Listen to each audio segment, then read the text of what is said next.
નમસ્કાર વિદ્યાર્થી મિત્રો, વર્લ્ડ ઇન બોક્સના કરંટ અફેર્સના લેક્ચરમાં ફરી આપનું હાર્દિક સ્વાગત છે. આજના લેક્ચરમાં આપણે જોઈએ ભારત સરકારની એક અગત્યની યોજના એટલે ફેમ ઇન્ડિયા યોજના. હવે વર્તમાનની અંદર એક વૈશ્વિક પ્રશ્ન છે ગ્લોબલ વોર્મિંગને લગતો. ઓસ્ટ્રેલિયાના જંગલોમાં આગ લાગે છે, એમેઝોનના જંગલોમાં આગ લાગે છે. આ બધું ઘટના ઘટે છે ગ્લોબલ વોર્મિંગને કારણે, ક્લાઇમેટ ચેન્જને કારણે, અને એના માટે કોઈના કોઈ રીતે માનવીય પ્રવૃત્તિઓ જવાબદાર છે. અને એમાં જે સૌથી મહત્વની માનવીય પ્રવૃત્તિ કે જેના થકી પર્યાવરણનું ખૂબ પ્રદૂષણ ફેલાય છે તે એટલે વાહનો થકી થતું પ્રદૂષણ. તો જે પેટ્રોલ ડીઝલને કારણે વાહનો, એના કારણે જે પ્રદૂષણ થાય છે, તો એનો વિકલ્પ શું હોઈ શકે? તો કે ઇલેક્ટ્રિક વ્હીકલ્સ તેનો વિકલ્પ હોઈ શકે. અને આ ઇલેક્ટ્રિક વ્હીકલ્સને પ્રોત્સાહન આપવા માટે ભારત સરકાર દ્વારા ફેમ ઇન્ડિયા યોજના લોન્ચ કરવામાં આવેલી છે. તો આપણે જોઈએ ફેમ ઇન્ડિયા યોજના વિશે. તો તાજેતરમાં જ ભારત સરકારનું એક મંત્રાલય, કેન્દ્રીય ભારે ઉદ્યોગ અને જાહેર સાહસોનું મંત્રાલય, તમે કમેન્ટ બોક્સમાં લખશો કે વર્તમાનની અંદર આ મંત્રાલય કોણ સંભાળી રહ્યા છે. તો આ મંત્રાલય અંતર્ગતની ફેમ ઇન્ડિયા યોજનાના બીજા તબક્કા અંતર્ગત ભારતના અલગ અલગ શહેરોની અંદર 2636 જેટલા ઇલેક્ટ્રિક વ્હીકલ ચાર્જિંગ સ્ટેશનોને મંજૂરી આપવામાં આવી છે. આ બીજા તબક્કા અંતર્ગત આ મંજૂરી મળી છે. દેશભરની અંદર 2636 ઇલેક્ટ્રિક વ્હીકલને ચાર્જિંગ માટેના સ્ટેશનો બનાવવામાં આવશે. 24 રાજ્યો અને કેન્દ્રશાસિત પ્રદેશો સહિત 62 જેટલા શહેરોમાં આ સ્ટેશનો બનશે.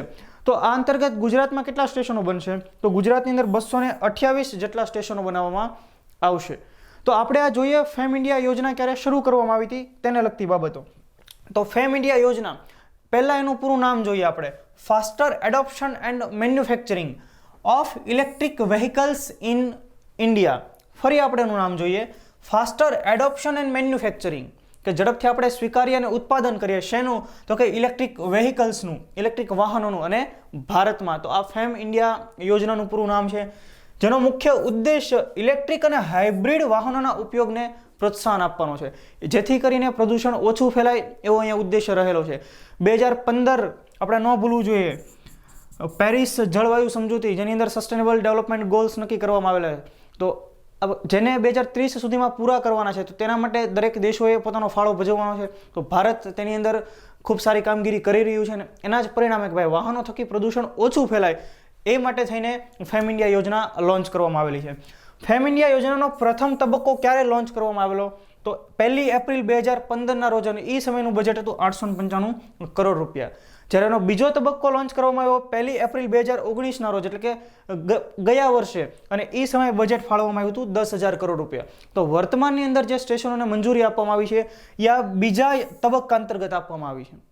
તો સાથે આપણે એ પણ જોઈએ કે આજે ચાર્જિંગ થતું હોય છે વાહન, તો એમાં કઈ કઈ ટેકનોલોજીનો ઉપયોગ થતો હોય છે. એવું બની શકે કે આવનારી કોઈ મેઇન્સ પરીક્ષાની અંદર આ ચાર્જિંગ ટેકનોલોજી વિશે પ્રશ્ન પૂછી શકે.